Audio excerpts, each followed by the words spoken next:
우리 성산제일교회가 나은이라면 좀 그렇지만 너무 아름다운 목소리로 눈을 감고 드려야 됩니다. 보면은 조금 그렇고 얼마나 아름다운 목소리로 귀한 찬양가 들지 모릅니다. 또 종종 우리 전사님 귀한 찬양 부탁드리고요. 우리가 에베소서를 지난 베드로 전후서에 이어서 보는 이유는 여러분 에베소서를 하면 에베소서 그 위에 지금 여러분 빈칸들 많죠. 거기다 꼭 쓰셔야 됩니다. 뭐를 써야 되냐면 교회론과 기독론의 책이라고 쓰시면 됩니다. 에베소서 뭐라고요? 교회론과 기독론의 책. 이 교회론, 여러분 교회가 무엇이냐를 말하는 교회론을 바로 에베소서에서 정확하게 말하고 있어요. 그리고 기독론, 예수 그리스도에 대해서 복음의 진리에 대해서 분명히 말하고 있는 게 에베소서입니다. 여러분 이 시대가 방금 우리 전사님의 찬양의 고백처럼 주님이 다시 오실 마지막 때를 살아가는데 바른 교회가 드물고요. 그리고 바른 신앙, 그리스도 중심의 신앙이 드뭅니다. 그래서 에베소서를 통해서 우리의 교회론, 우리 기독론, 바로 구원론에 대한 확신을 가져야 될 필요가 있어서 우리 에베소서의 말씀으로 우리가 한 주간 또 은혜를 나누기를 원하는 것입니다. 특별히 에베소서는 우리가 잘 알듯이 네 권의 성경, 옥중서신이라 하죠. 뭐뭐 있나요? 에베소서, 빌립보서, 골로새서, 빌레몬서. 전혀 여러분이 시험을 보지 않으니까 에빌골몬, 죽어라 주구장창이었던 옥중서신, 첫 자만 따서 에빌골몬 이렇게 외웠는데, 이 옥중에서 바울이 에베소 교회를 향해서, 빌립보 교회를 향해서, 골로새 교회를 향해서 또 빌레몬에게 성경을 썼다. 얼마나 막중한 성경이겠습니까? 평상시에 편안한 자세에서 성경을 쓰는 것이 아니고 옥중에서 자기가 고난받고 고통 가운데서도 에베소 교회를 향해서, 빌립보 교회를 향해서, 또 골로새 교회를 향해서 간절하게 빌레몬에게 또한 편지를 하는 너무나 귀한 성경 중에 성경이 되겠습니다. 그러므로 우리가 이런 에베소 강의를 통하여서 특별히 교회란 무엇인가, 그리고 예수 그리스도에 대한 분명한 믿음의 확신. 여러분 마지막 때가 되면 될수록요 교회가 흔들리고 있어요. 무슨 말이에요? 제대로 된 교회가 없다라는 것입니다. 교회가 무엇입니까? 교회가 뭐예요? 저와 여러분이 교회입니다. 바로 예수 그리스도가 내 안에 중심으로 계실 때 성전된 교회를 이룬다는 것이죠. 바른 교회관이 없으니까 눈에 보여지는 건물로서의 교회, 그리고 어떤 모임으로서 그저 친교를 나누고 같이 즐거워하고, 여러분 그게 교회가 아니에요. 교회는 예수 그리스도께서 핏값으로 사신 우리의 몸입니다. 그래서 머리 대신 예수 그리스도를 중심으로 우리가 한 몸을 이룰 때에 우리가 성도의 교제를 나누게 되어지고 그리스도의 사랑 안에 거하게 되어지는 것이죠. 할렐루야. 뿐만 아니라 이 마지막 때에 그리스도만이 진리요 그리스도만이 구주가 되십니다. 여러분 그런데 세상에는 예수 그리스도 외에 다른 것을 또 구하고 있는 거예요. 주님 말고 또 다른 것을 요구하고 있는 거예요. 여러분 성경은 분명히 말하죠. 다른 복음은 없습니다. 오직 예수, 오직 주님만이 우리의 참된 구주가 되심을 믿으시고 이 말씀들을 통하여서 우리의 신앙이 다시금 분명하게 설 수 있는 그러한 결단의 시간들이 되어야 할 줄로 믿습니다. 그러면 오늘은 에베소의 서론 부분으로 인사말이 나오죠. 늘 바울 서신을 보면 처음에 인사말, 그리고 본론이 나오고 마지막에 또 끝맺음으로 인사를 합니다. 그러면 바울이 지금 어떻게 자신을 소개하고 있습니까? 1절 상반절에 보면 하나님의 뜻으로 말미암아 그리스도 예수의 사도된 바울은, 이렇게 말하고 있어요. 바울이 스스로 사도가 됐다는 것이 아닙니다. 그러므로 여러분 요즘에 유튜버나 또 여러 가지 이러한 많은 그런 이런 인쇄 매체나 또 여러 가지 그런 미디어를 통해서 내가 사도다. 여러분 무조건 가짜입니다. 어디 지가 사도가 돼요? 여러분 스스로 사도 될 수는 없습니다. 사도가 된 바울은 주님께서 사도로 부르셨기 때문에 바울이 사도가 된 거예요. 무슨 신유의 기적이 나타나고 무슨 이적이 나타나고 해서 대단한 사람인 것처럼 여러분 혹세 무민하는 자들이 많습니다. 다 거짓 그리스도지요. 여러분 사도는요, 주님께서 신적 권위를 부여해 준 자들만 사도가 되는 거죠. 그러니까 12사도, 물론 여기에는 이제 가룟 유다가 제외되죠. 마띠아를 이제 제자들 중에 나머지 12명에 포함이 되고요. 그리고 바울 사도 이렇게 말을 하죠. 여러분, 그렇기 때문에 이 시간 내가 사도가 되었다 이렇게 바울이 말하는 것은 바울조차도 내가 스스로 사도가 되어야 되겠다 해서 결단한 것이 아니라 하나님의 뜻, 하나님의 섭리 가운데에서 내가 사도가 되었다. 이게 신앙 고백이죠. 내가 예수를 믿었다, 내가 주님을 고백한다, 아니죠. 하나님의 은혜로 내가 구원을 받았다. 할렐루야. 여러분, 우리의 신앙은 언제나 하나님이 먼저예요. 주님이 먼저인 것입니다. 그리고 내가 그 다음이 되는 거예요. 언제 한번 여러분에게 제가 소개한 적이 있죠. 우리나라의 자생된 선교단체 조이 선교회라는 데가 있어요. 이 조이 선교회가 모토가 너무나 좋아요. 조이, 기쁨 아닙니까? 거기에 첫 글자를 따집니다. J-O-Y죠. 네. 처음에 J, Jesus first, 예수님이 먼저라는 거예요. 그리고 O죠. Others second, 다른 사람들이 그 다음. 그리고 Y는 뭐겠어요? You, 당신은 last, 마지막이라는 거죠. 그래서 조이 선교회, 참 그 의미가 귀해요. 언제나 예수님을 가장 먼저 하고 다른 사람들 두 번째로 하고, 그리고 마지막으로 나를 섬기는 것, 나를 위한 것. 여러분, 기도도 마찬가지입니다. 여러분, 기도할 때에도 언제나 먼저 하나님의 나라와 의를 구하시고, 그리고 이웃들 위해 기도하시고, 맨 마지막에 나와 내 가족을 위하여 기도하는 것입니다. 여러분, 이러한 신앙에 항상 순서가 중요한 거예요. 믿음 생활은 언제나 순서를 잘 지켜야 되는 겁니다. 뭐 나만 복을 받으면 돼, 내 가족만 잘 되면 돼, 여러분, 그건 이기주의죠. 그건 신앙생활이 아니에요. 여러분, 우리의 신앙생활이 언제나 하나님 중심, 그리스도 말씀 중심이라면 하나님의 뜻을 먼저 알고, 바울이 인사말에서도 이러한 신앙의 고백이 나오잖아요. 내가 사도가 되었는데 하나님의 뜻으로 말미암아 사도가 되었다, 이렇게 고백하는 것을 봅니다. 그러면 바울이 정말 그런 사람이었을까요? 아니죠. 예수를 믿고 나서 180도 완전히 달라진 사람이죠. 바울은 그가 바리새인 중에 바리새인이었습니다. 가말리엘이라고 하는 당대의 최고의 석학의 문화생이었습니다. 로마의 시민권을 가졌어요. 한마디로 금수저, 요즘에는 뭐 다이아 수저라고 하죠. 아무것도 부족한 게 없어요. 그런데도 불구하고 예수님을 만나고 다메섹 도상에서 주님을 핍박한 자들 잡으러 가는 그 바울을 예수님이 직접 만나십니다. 그리고 나서 바울의 인생관이 완전히 달라지죠. 그동안에 자기가 최고로 여겼던 것들을 이제는 다 분토만도 여기지 않는 그런 인생의 변화가 옵니다. 여러분, 또 예수를 믿으면서 세상의 금과 돈, 명예, 세상적인 것에 눈이 돌아간 사람들이 있다면 아직도 변화가 안 된 거예요. 하나님을 제대로 믿는 게 아닙니다. 하나님을 온전히 믿는다면 오직 생명 대신 주님만 바라볼 수 있기를 축원합니다. 여러분, 그게 믿음 생활인 거예요. 오늘도 바울은 비록 고난이 많고 어려움이 많고 죽음이 눈앞에 있지만 바울은요, 끝까지 나의 달려갈 길, 복음 전하는 일에 생명을 아끼지 않는 사도의 사명을 감당하고 있는 것을 봅니다. 지금도 에베소를 향하여서 옥중에서 서신을 보내고 있다는 것이죠. 그러면서 2절에서는 바울이 전형적으로 나타나는 축도의 모습이 나오죠. 우리 2절 같이 읽어볼까요? 시작. 하나님 우리 아버지와 주 예수 그리스도로부터 은혜와 평강이 너희에게 있을지어다. 아멘. 여기에서 항상 바울은 은혜와 평강이 있을지어다 말합니다. 그래서 여기서 은혜와 평강이 무엇인가를 우리가 잘 찾아봐야 됩니다. 은혜는 당시 헬라 사람들의 인사말이에요. 그리고 평강은 뭐예요? 히브리, 바로 유대인들의 인사말이 되죠.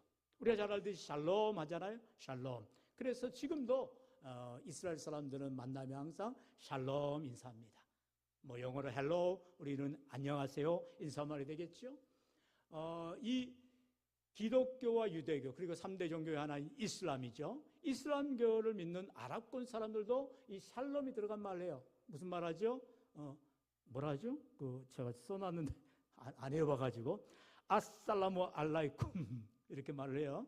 아살라무 알라이쿰. 여기서 아살라무한테 살람이 샬롬에서 파생된 단어가 되겠죠. 그러니까 히브리어로 평강, 바로 샬롬을 말하는 거죠. 그러니까 이 무슬림도 아살라무 알라이쿰 해가지고 이 샬롬을 얘기하는 거예요. 이게 무슨 말이에요? 평화가 당신에게 깃들기를 이렇게 말한단 말이에요. 네.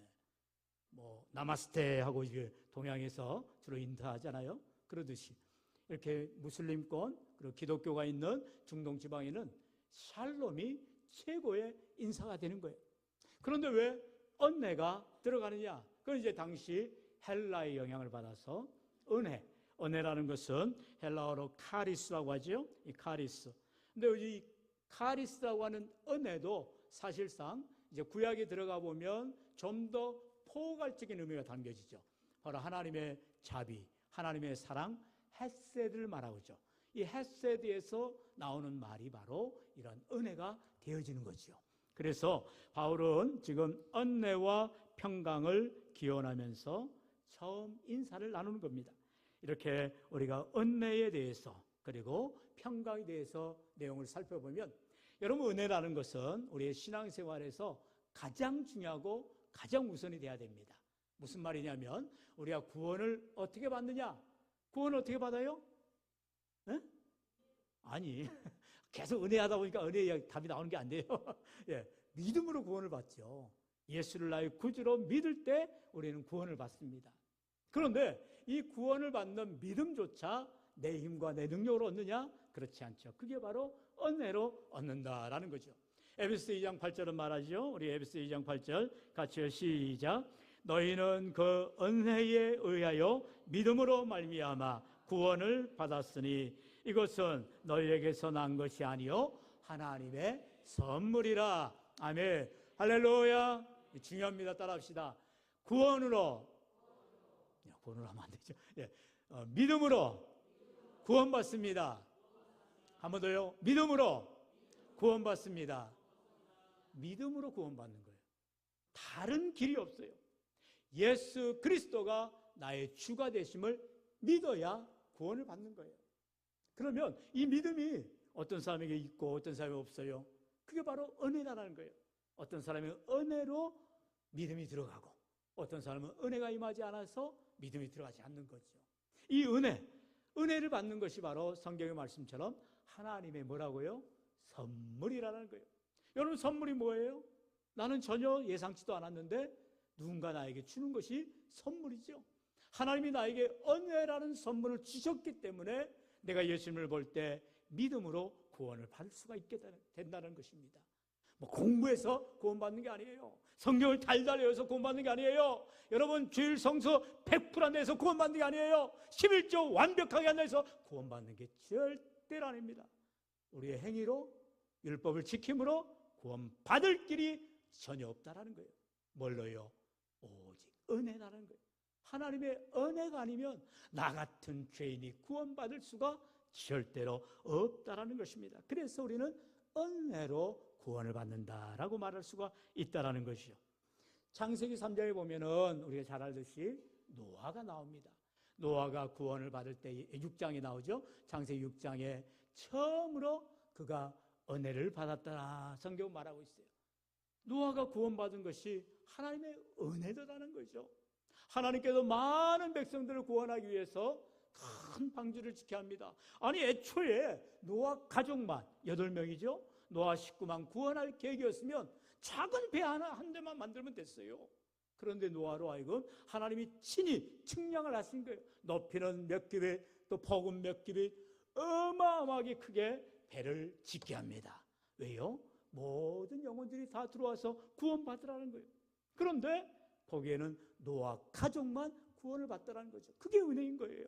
하나님이 오늘도 인생의 수많은 사람들 가운데에 나를 만세전에 부르시고 택하셔서 하나님의 자녀 삼아주신 것이 얼마나 놀라운 은혜냐는 거예요. 여러분 그렇기 때문에 오늘 이러한 은혜 안에 거하는 귀한 삶이 되시기를 축원합니다. 그러면 두 번째로 평강이라는 게 뭐냐? 평강은 아까 말씀드린 것처럼 유대인들이 늘 인사하는 거예요. 만날 때 샬롬, 헤어질 때 샬롬 합니다. 오늘도 우리가 서로 처음 볼 때 안녕하셨어요, 안녕히 가세요 인사하는 거예요. 바로 하나님의 평화, 하나님의 평강, 하나님의 함께 하시는 은혜가 늘 함께 하기를 기도하는 것이죠. 이걸 헬라어로 에이레네라고 히브리어로는 샬롬이라 한다 했어요. 이사야 26장 3절에 보면은 이 평강에 대해서 분명히 말씀하죠. 우리 3절 말씀 같이 읽어볼까요? 시작. 주께서 심지가 견고한 자를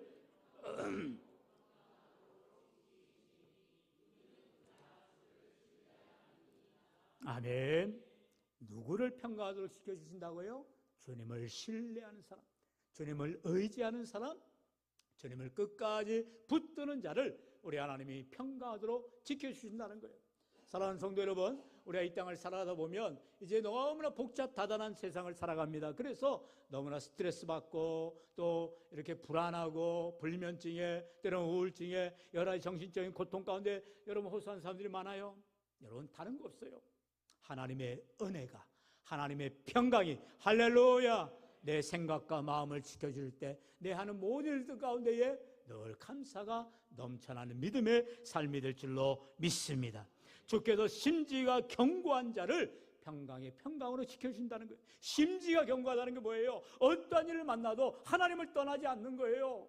내 삶에 손해가 오고 내 삶에 어려움이 닥치고 문제가 만난다 할지라도 하나님을 배반하지 않는 거예요. 여러분 그 믿음이 있을 때 심지가 견고한 자를 하나님께서 평강하도록 지켜주신다고 약속하고 있다는 거죠. 우리 주님께서도 말씀하세요. 평강을 우리에게 주신다는 거예요. 우리 요한복음 14장 27절 다 같이 시작. 평강을 너희에게 끼치노니 나의 평안을 너희에게 주노라. 내가 너희에게 주는 것은 세상과 같이 아니하니라. 너희는 마음에 근심하지도 말고 두려워하지도 말라. 아멘. 주님이 안 계시면 우리는 근심 걱정 투성이에요. 주님이 안 계시면 두려움 걱정 투성이에요. 그러나 주님이 내 안에 거하시면, 주님이 나와 함께 하시면 모든 근심 걱정 염려는 떠나가야 될 줄로 믿습니다. 역설적으로 내가 염려하고 있어요, 근심하고 있어요, 걱정하고 있어요, 불안해하고 있어요, 주님이 함께하지 않고 있다는 증표지요. 그럴 때 주님을 붙잡아야죠. 주님을 찾아야죠. 그럴 때 주님이 찾아오셔서 내가 내게 평안을 주노라 우리 주님 말씀하신 거예요. 부활하신 주님께서 제자들이 제일 먼저 나타나셔서 뭐라 말씀하세요? 평강이 있을지어다. 예수님이 십자가에 돌아가시고 사흘 동안 예수님 만날 길이 없을 때 제자들은 두려워 벌벌 떨고 있었어요. 그럴 때 주님이, 부활하신 주님이 그 문을 박차고 들어오시면서 평강이 너에게 있을지어다. 주님이 오실 때에 비로소 두려움이 떠나가고 불안이 떠나가고 근심 걱정 염려가 떠나가야 되는 줄로 믿습니다. 오늘 이 시간 저와 여러분의 삶에 그럼 어떻게 평강이 임하느냐, 어떻게 은혜가 임하느냐? 말씀을 가까이 하라는 거예요. 하나님의 생명의 말씀이 내 안에 떠나가지 아니할 때에 내 안에 기쁨과 감사가 넘쳐나게 되는 줄로 믿습니다. 그런 자들이 누구냐? 오늘 성경은 말하죠. 1절에 예수 안에 있는 신실한 자들이라는 거예요. 오늘 세 가지의 단어를 배웁니다. 은혜, 평강, 그리고 신실. 바로 우리의 신앙생활은 이것을 빠뜨리면 안 되는 거예요. 예수 안에 있는 신실한 자들, 헬라어로 피스토스라 하죠. 신실하다. 신실하다는 건 뭐예요? 그 사람이 진실하다, 순수하다, 악함이 없다, 속이는 것이 없다, 정말 투명하다. 여러분, 하나님은 우리의 속을 누구보다도 꿰뚫어 보시는 하나님이에요. 아무리 내가 위장을 해보고 가로막아보고 속이려 해도 하나님은 불꽃 같은 눈으로 우리를 지켜보시는 거예요. 그러니까 우리는 하나님 앞에 아이고 주님 하면서 우리는 그저 주님 앞에 용서를 구할 것밖에 없는 거예요. 왜요? 나보다도 나를 잘 아시는 하나님이 있어요. 내가 아무리 주님을 섬기고 신실하게 나아간다 하여도 내 연약함을 하나님 앞에 고백할 수밖에 없다라는 거죠. 그래서 사도 바울은 에베소 교회를 향하여서 예수 안에 신실한 자들이라고 그들을 표하고 있는 것을 봅니다. 주님 안에서 참으로 신실하게 진실하게 믿음생활한 자들이 지금 바울이 늘 생각이 나더라는 것입니다. 오늘 우리의 삶 가운데에 주님 안에 거하는 자들이 신실한 자들임을 기억하시고 늘 주님 안에 거하는 삶, 믿음 안에 거하는 능력 있는 삶을 살아가야 한다는 것입니다. 여러분, 주님 안에 거한다는 것은 바로 하나님의 뜻 가운데에 순종하며 나아가는 거예요. 우리 주님과 동행하는 삶, 주님의 은혜 안에 거하는 삶을 말하고 있는 것이죠. 이처럼 성도로서 하나님 앞에 성숙한 삶으로, 믿음의 삶으로 살기로 결단할 때 주님이 내 안에 들어오셔서 나를 만져주시고 나를 변화시켜 주시고 하나님이 기뻐하시는 믿음의 삶으로 살아가도록 함께하여 주실 줄로 믿습니다. 그러므로 오늘도 이제 우리의 삶 가운데에 참으로 하나님이 기뻐하시는 성도의 삶이 되게 하여 언례의 삶으로, 평강의 삶으로, 무엇보다도 신실한 삶으로, 믿음으로 하나님께 영광 돌리시기를 주의 이름을 간절히 축원합니다. 축원합니다. 이어 주신 말씀을